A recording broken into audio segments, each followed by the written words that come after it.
Hello and good evening and welcome to the Business of Property. I'm your host, Cheryl Leong from Property Development Australia. I begin by acknowledging the traditional custodians of the land on which we meet and pay my respects to elders past and present. I extend that respect to Aboriginal and Torres Strait Islander people here today. At the Business of Property, we interview superstar guests in the property development space that share their expertise, their deals, and their stories to help empower, build, and grow our community of property developers. So, hello, Facebook land, LinkedIn, and everyone that's here today.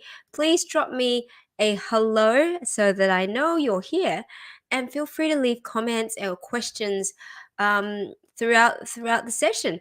Well, I mentioned that we have superstar guests who share their stories, and Subodh 𝐒𝐿𝐫𝐨𝐝𝐿, who is an entrepreneur and property developer and investor, a very keen investor, is no stranger to the business of property. He has been here before, probably about a year ago, but I wanted to invite Subodh again because his portfolio of property projects has grown quite considerably since we last spoke. He is now up to about 7 property deals within sort of a year and a half, so about 18 months, less than 18 months. And I said to Subodh, I'd love to have you on board again because we want to share the journey that you've had and some of the lessons and I guess the wins that you've had throughout the last year and a half. So without further ado, Subodh, please join me on the Business of Property dance floor. Hi there. Hi, everybody. Nice to come Hello. back again.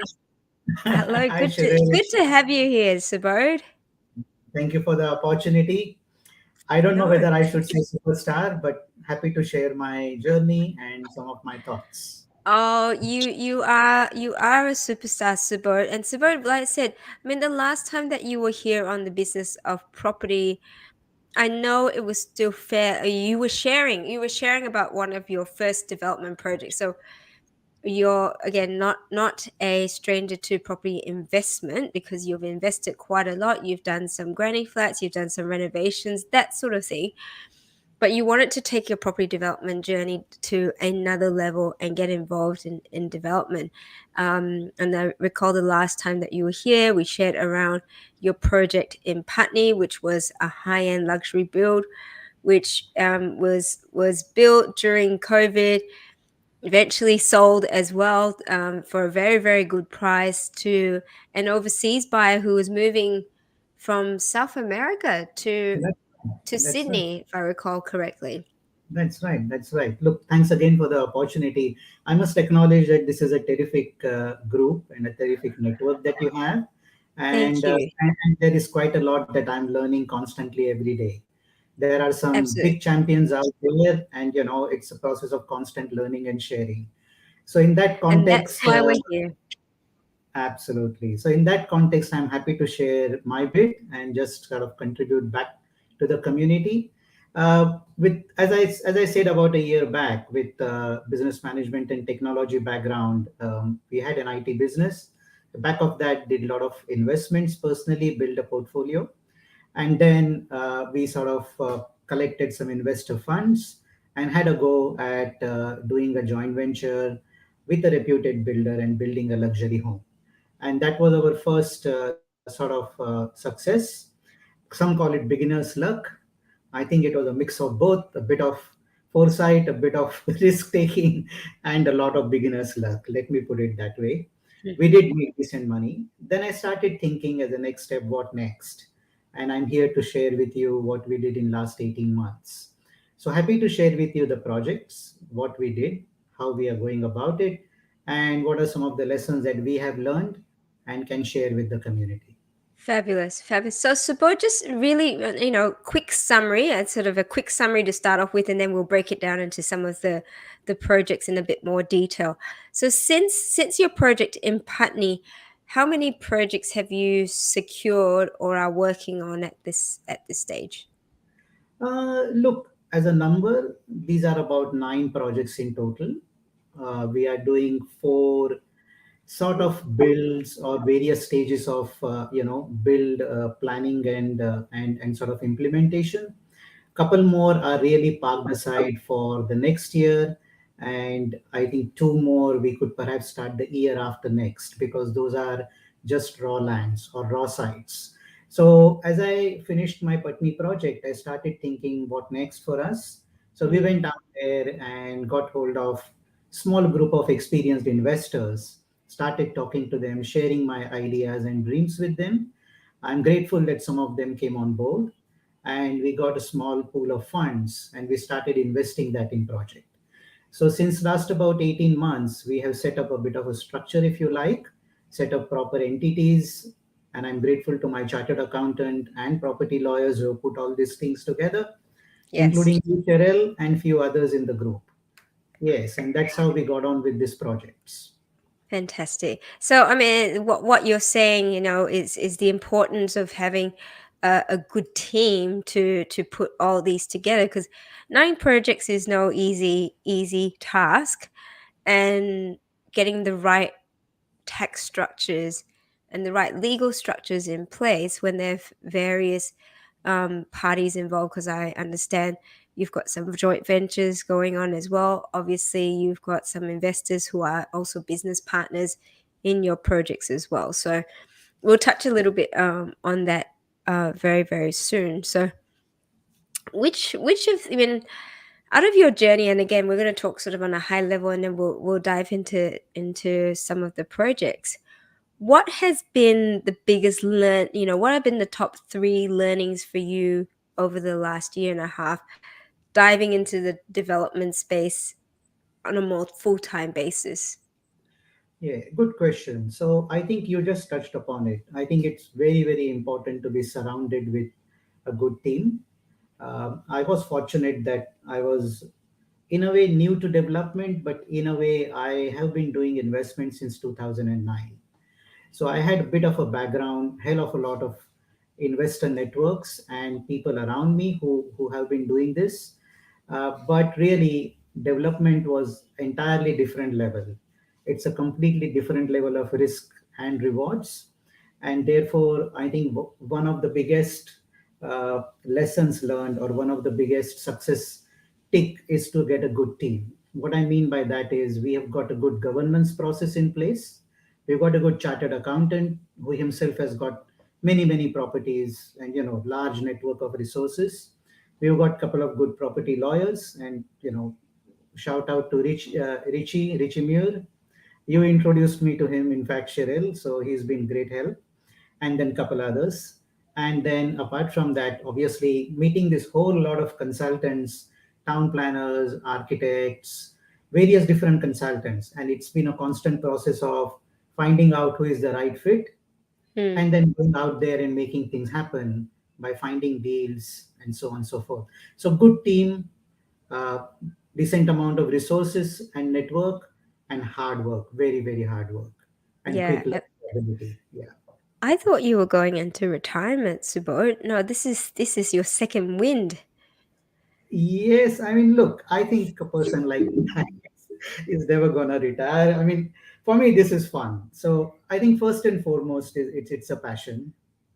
Hmm. It's a passion that potentially makes money, and thirdly, I think it's also an opportunity for me to expand my horizon, expand my mind, and contribute back to the community. So yeah, it's a good thing to do. So So for me, you've got the team. Sorry, Subodh. You mentioned obviously having your core team of experts, consultants, um, and to be able to learn from, leverage off, and pull projects together. Internally, are you a lone wolf, or do you have a core business team that you work with as well? no, we certainly have a core business team. As I said, I started because I had a lot of years of corporate experience. I started giving it a bit of look from more from a structure and a company perspective. So apart from having a good governance team, we also have got partners. So we've got few investment partners who are sort of long-term investors with us. Hmm. Plus, in fact, I went, and that's another interesting side conversation. I actually set up a construction company on the go. So we do have a separate construction company within the group. I'm not saying that we know everything in the world, but we've started that. So we have a partner looking after that particular construction company. So my idea is to look at the value chain, which is really money, sites, plans and permits, and build, and try Mm. and capture that as we go along. That's a bit of a vision. So yes. So apart from having external associates and consultants, we do have an in-house team that is sort of long-term journeyman with me. Mhm, mm.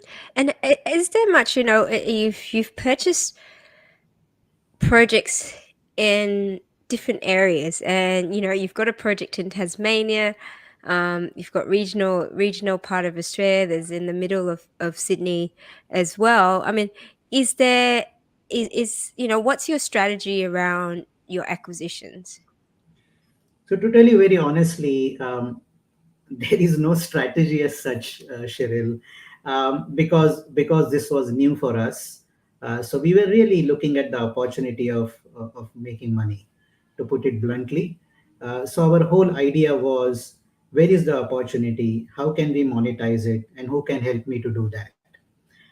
So really there was no. I know some people look at a patch and go down into detail and start researching an area and acquire sites. I went the other way around by getting hold of good buyer agents or good network of friends and families, or even sometimes ringing up agents and finding Yes. an opportunity, finding if it makes sense, finding if I can monetize that, and getting onto that project. So so a strategy as such, no. A plan and a planned approach, definitely yes. Absolutely. And then you know with these many projects in such a short time, how have you managed to project manage all of these as well? Have you realized I've got to change the way that I work, that because I've got so many, how do you manage all of them? Yes, it is a tough task. It's a full on activity. Having said that, there is no way that one person can do this whole thing. So Mm, we have got partners to cover our business risks and to see that delivery goes through carefully. The builds that we are doing, as I said to you, we are building our own project. So we are actually constructing one of our own project, and we have mhm. got a dedicated, partner and a project team to deliver that. As far as Tasmania goes, I'm blessed that we have got again a local project manager and a local builder that we have partnered with. And then couple of projects I'm doing hands-on. I'm right now looking at those in more detail.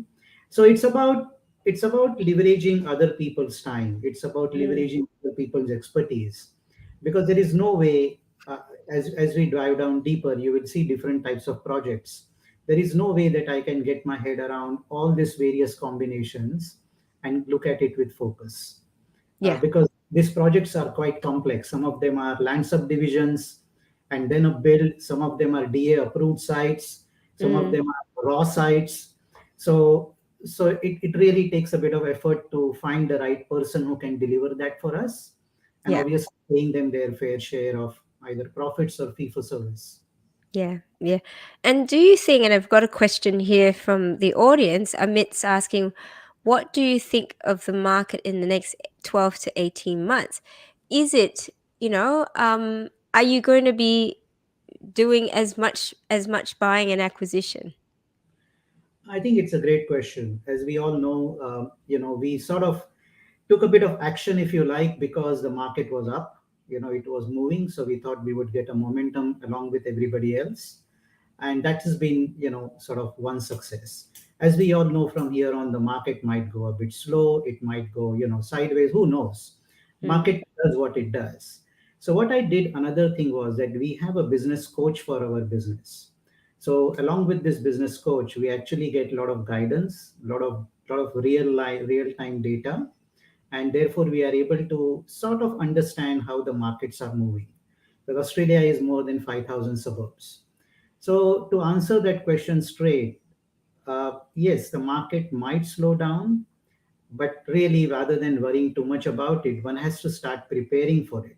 So, for Yeah. example, we've got strategies in place to perhaps delay some of our projects, to maybe perhaps try and turn them around rather than being a selling proposition, look at rental opportunities.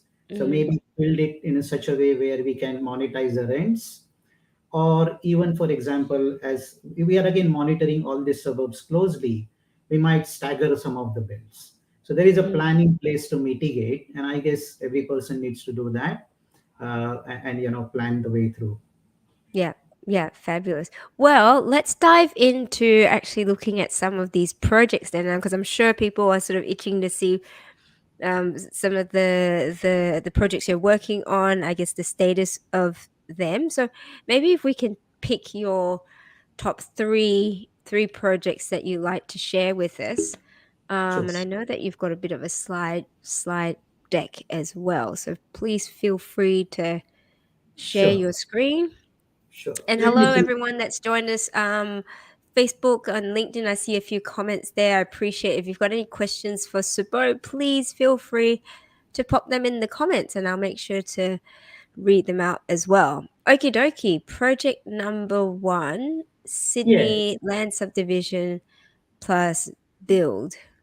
Yes. So, for example, I don't know if you can see this screen clearly, but and look, it's a bit raw. I have not really prepared in a big way for this whole thing, but really, this is a project that is in center of Sydney. This is a great site. It was a big land block, which really has got a dual street access. And again, I don't take the full credit for this. It's a joint venture development, so it's a 2 into 3 lot subdivision, and then subsequently, one of the lot has been approved for a duplex, and then potential big, large luxury homes. So this one again, we basically went in as JV partners, and along with my friends, I went in and sorry, can I?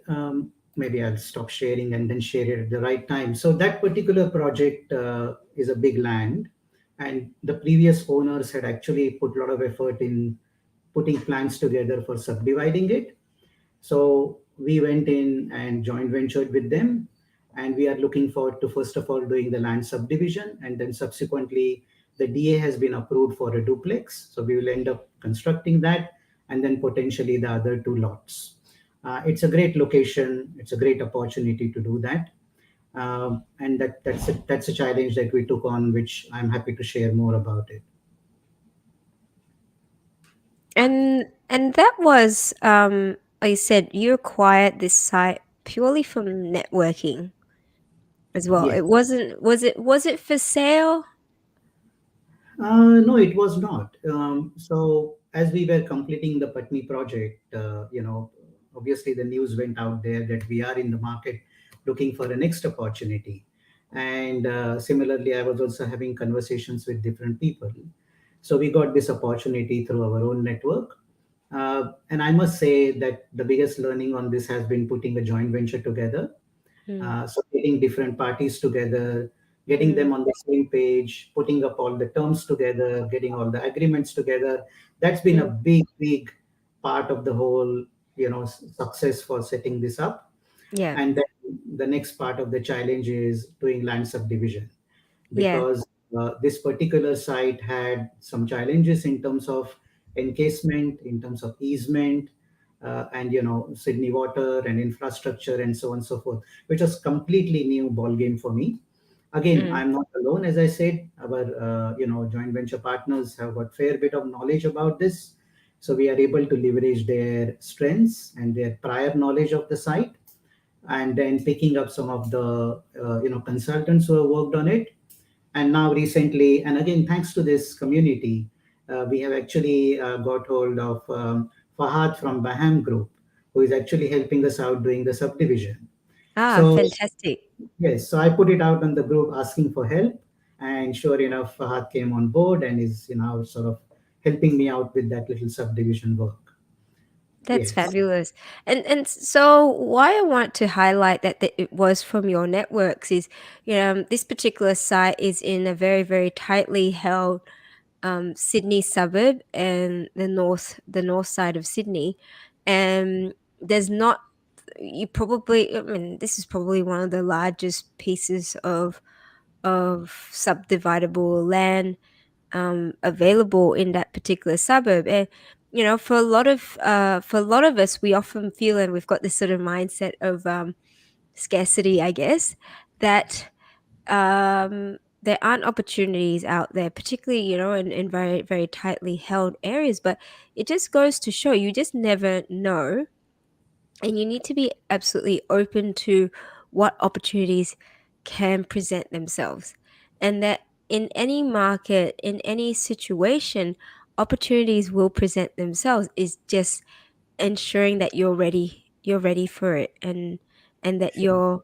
you're open to the fact that I talk about sort of the abundance mindset as well. Like, I looked at the site and I was like, that's incredible, because I would not have thought that there would be a site that large in this particular suburb.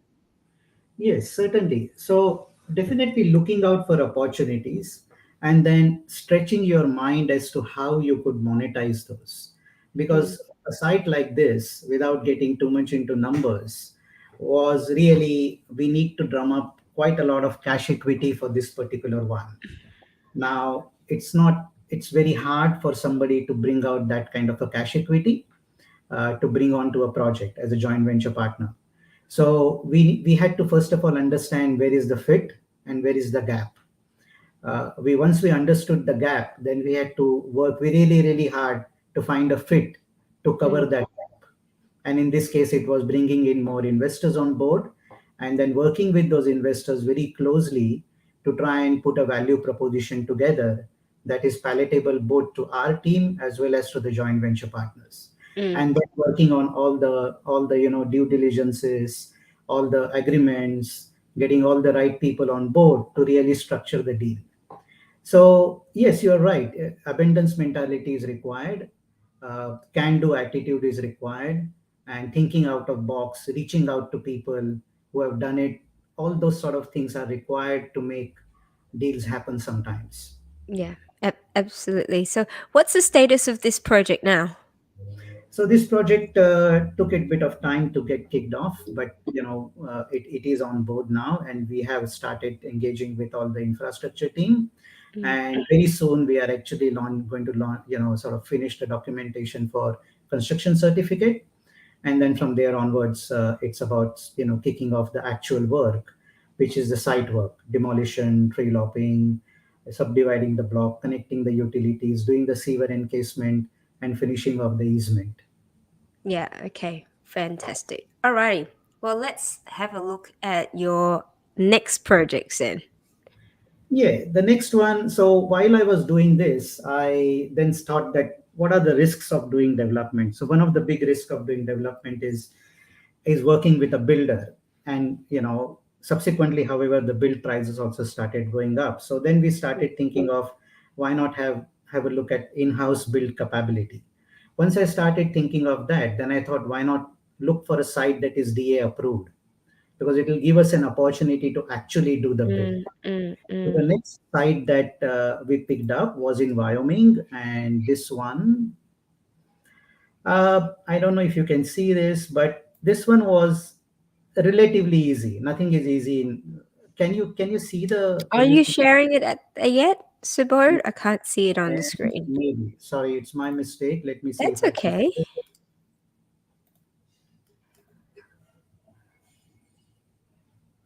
Okay. Can you see? Once you see, let me know. Then I can just quickly show you the site. Can you see the screen now? Yes. Okay, great. So this one is okay. I'll zoom a little bit. So this one was a DA approved site. So as I said, we wanted to see if we could try and tackle the build on our own. Uh, as I said, nothing is easy, but this was relatively easy because this was an old house at the front. Mm, We had to essentially cut a driveway all the way through, and then two townhouses were approved at the back. So we picked this up in DA approved state, and as I said to you, we started looking at constructing this on our own. So the current status is that we have cut the driveway, and I'm happy to say that I just put a clip day before yesterday, I think, where we Mhm. Mhm. have put up a slab, foam work on the ground, and we are pouring the slab, weather permitting, this Thursday. So Mm. eventually, this will be a two new townhouses with renovation of the front home Mm. and visitors carport, and the carport for the first lot. So this is another project that we are working on. Again, ask me questions. I'm happy to share things on this. And again, how did you secure this particular site? Yeah, so this was also through network. So I think I'm a bit lucky many times. So I have a property in Central Coast. So I started talking to the local agents and said that, look, I want to do more construction, more development. And then through that agent's another friend who had got a listing, I Yeah. started talking to her. And then she said, yep, this I have a site, and the current owner, the person who had done the hard yards, he'd done it for his son, who had gone Mm. overseas and had got stuck there because of COVID. Mhm. So he wanted to offload the site. So that's how we started talking to him, and we got it at a decent price, and happy that we are able to do some hands-on work here. Fantastic. And it was DA approved already. Yeah. Um which meant that basically you could start getting the CC and start construction as soon as possible once CC was obtained, which, like you mentioned, you're preparing the site for pouring of slab, or has that already happened? No, we have prepared the site for pouring of slab. We got Mm. pushed back for a couple of weeks because of the rain and the weather. So Mm. for Mm. people who are new out there, and because I'm also pretty new to this whole thing in the sense that we are doing our first projects together, Mm. CC is not as simple as it looks. We had to put check sheets together.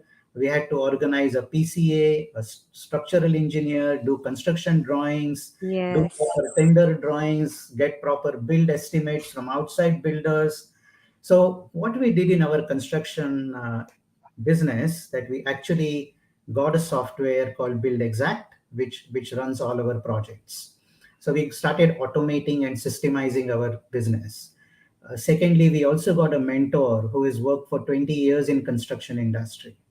So I started thinking about how can I mitigate risks. So we Mm. got a mentor who can help us to move along. Second, because of that mentor, we also got whole pile of consultants and people that he has worked with. Mm. Secondly, we also got a system in place so that we can look at and monitor and control the build. So this particular system looks at estimation, planning, right down to material quantities and all. So then that allows us to look at materials and look at proper estimations so that even if we get quotes from outside, we can actually compare them.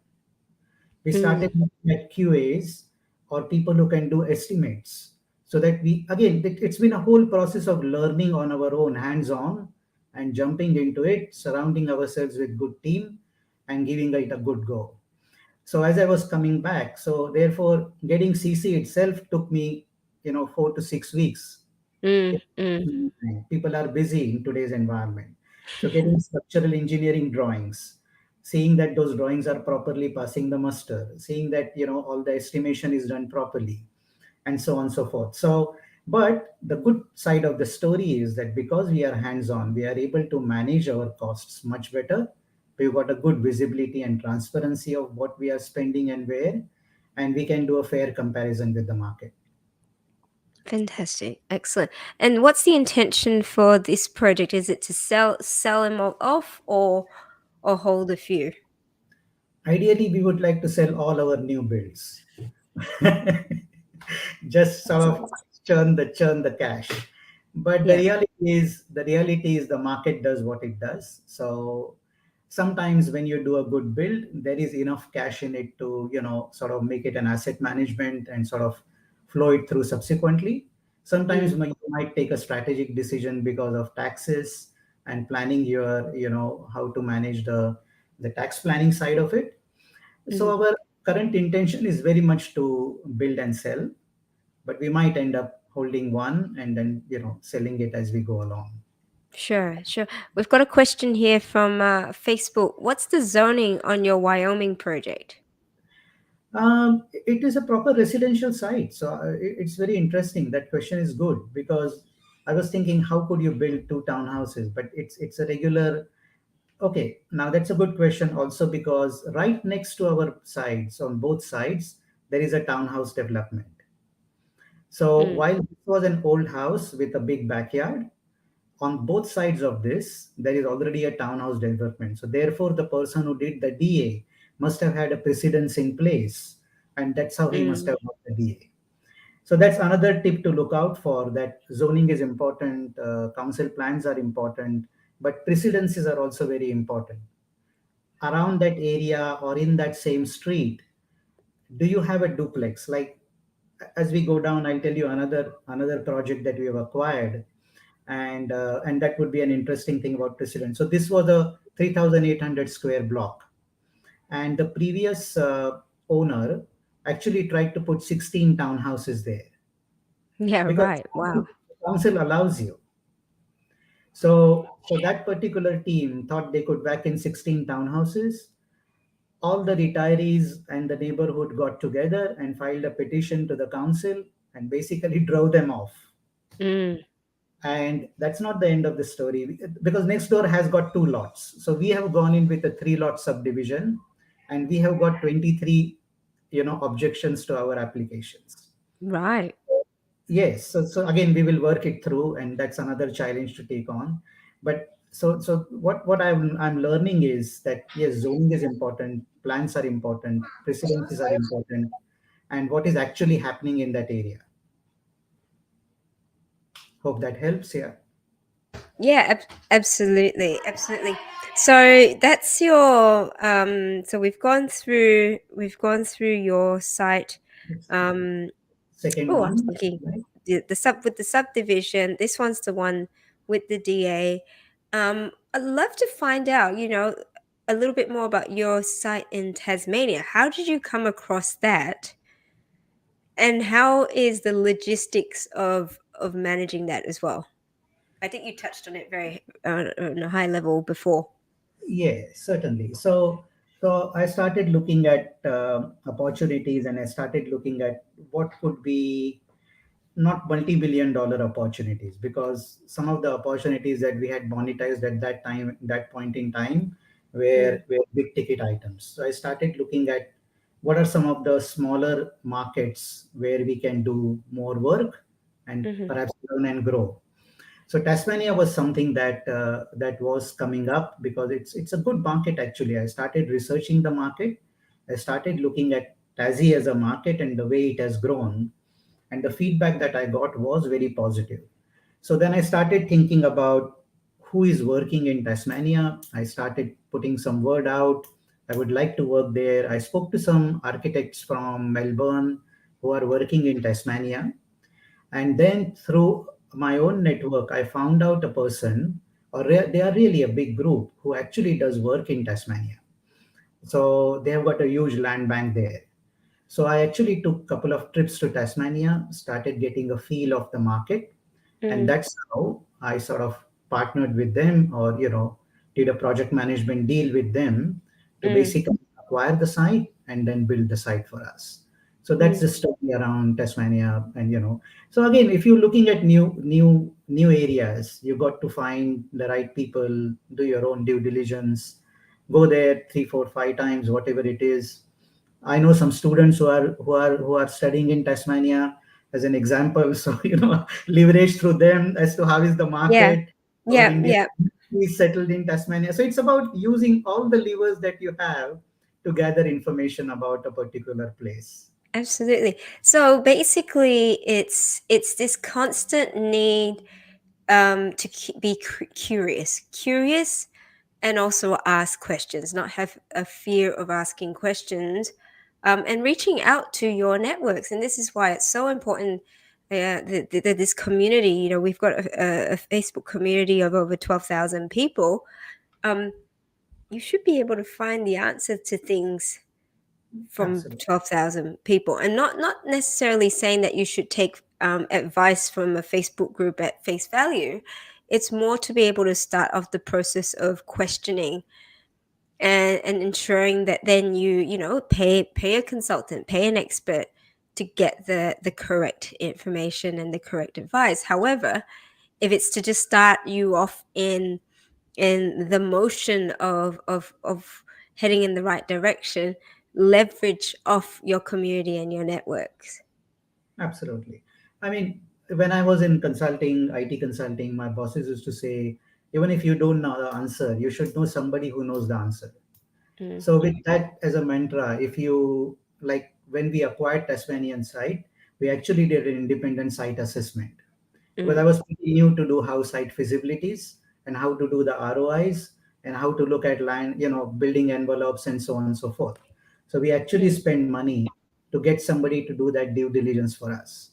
So it's not only just relying on a person, but also being smart enough to find out who else is there who can reinforce your theory or what is being proposed to you. And Mm. you're spot on. Through our own group, I actually found two other builders who are doing work in Tasmania. So now I'm in regular Fantastic. touch with them. I'm in regular touch with them. And when I get a builder's quote from this particular builder, I would be able to go back to them and either for a small fee or a coffee or some such favor, I should be able to get some feedback about Tasmania construction cost, the timelines, and how what are the costs on the ground. Tasmania, by the way, construction costs are higher than mainland, I believe, Oh because my goodness. stuff is transport from here to there. Yes. So that's what this whole community is about, and I do this full time with passion. Mm, So you can do a lot with that. that's really good. It's great to see that you are leveraging um, the community and that people are willing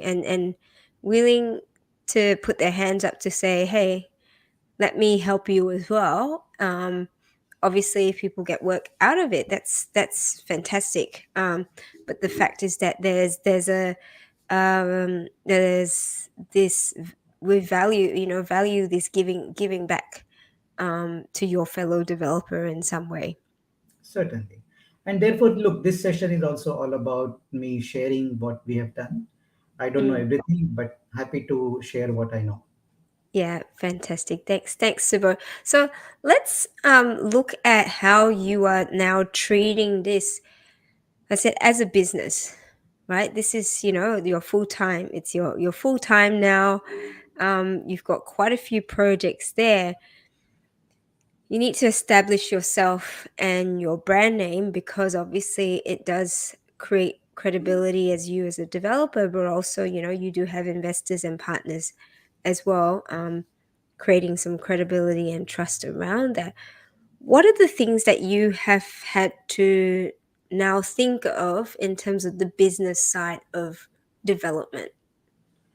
Yeah, I think again, learning is a constant process, but we've got a fairly good bouquet of projects that range from DA approved site to land subdivision and build to 1 into 2 lot subdivision to 1 into 3 lot subdivision and just raw sites. So in last 18 months, I have created a strong network of professionals who know what they do, Mm, and also I have enhanced my own knowledge tremendously. The second win has been within the business to set up a business, construction entity so that we can do a bit more hands-on detailed work. I've also got good sets of architects and all. So I think a time has come now for us to perhaps just continue what we are doing, but also start looking at mitigating some of the risks that we have with the market moving. Because now slowly we have come to a stage where it's now all about output. We have set up the projects now. Now it's about delivery.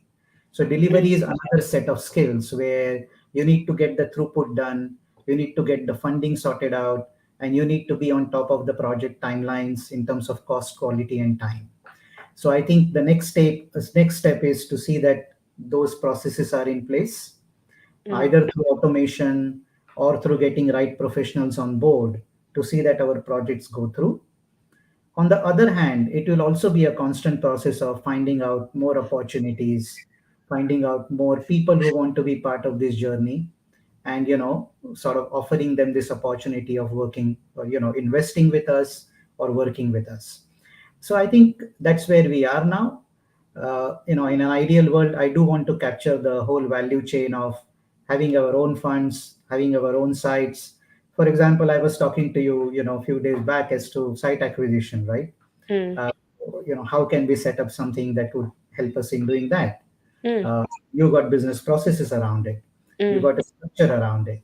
mm, Uh, Other option could be to look at, buying, selling process, how mm. we could buy smartly, how we could sell smartly.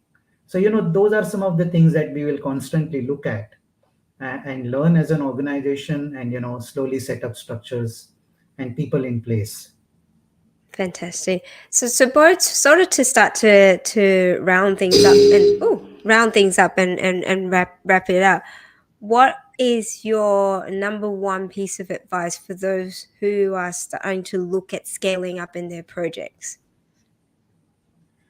I think people who are already on the journey and want to scale up, I think the biggest barriers that we have is uh, some of us have that barrier because of ourselves. We sometimes feel constrained that I don't have enough money, or I don't Mm, have enough mm, time, mm, or I don't know this.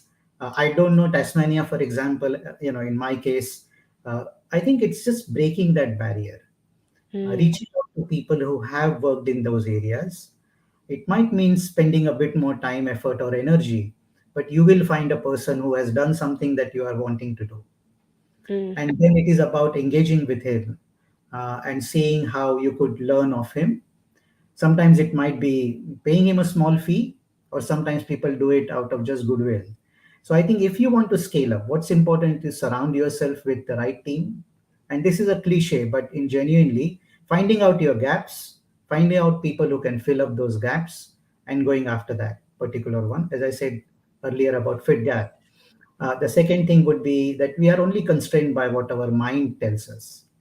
because really people are out there with all the skills that you want and all the Mm, resources that you want.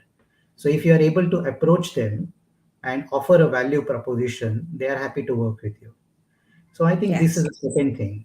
And third thing is really working with a lot of hard work and passion, Hmm. because it shows through. When you are constantly out there making things happen, over a period of time people understand that you are serious about it. Yeah. Absolutely. Absolutely. You've got you the why and the passion is the thing that's actually going to keep driving you forward, because it's not a walk in a park. There are going to be challenges every day, but it needs to be that passion, and that why needs to be strong enough to push you through. Certainly, certainly nothing is easy in life. Absolutely. Well, Subodh, it's been an absolute pleasure again having you on the business of property. I For those of you who'd be keen to speak with Subodh, would like to reach out to him with any sort of questions, Subodh, what's the best way for people to do that? Do you have an email? That's uh, your website actually is propertypractices.com. That's right. Apologies for that. Just got it going. So excuse me if there are some bugs in it, but I just literally launched it today morning. But yeah, you can reach out to me at Subodh at propertypractices.com, or just give me a buzz. My cell number is 04 233 26023, or just post in the community and we can come back to you. Yeah, and it's propertypractices.com. That's right. That's right. Fabulous. Or reach out to you on Facebook, direct message as well. Yeah, absolutely. Happy to share and help others move along. Excellent, excellent. Thank you, Subodh. It's been such a joy and an honor to be able to witness your journey, and also be a part of it in some small way. And I'm sure that there will be very many more to come, and I can't wait to see the updates in the next year as well. And I'm sure we'll have you on board then. Thank you, Cheryl. Thanks for the opportunity. Great community. Let's keep it going. Absolutely. Thank you so much. And thank you for joining us, everyone, all across social media today. Make sure you visit and subscribe to our YouTube channel, The Business of Property, where you can find all our past episodes. And if you found value in today's show and want more, hit the like button wherever it is on the screen. That way, and get notified when a new episode goes up. So till next time, take care, keep well, and we'll see you again. Bye bye.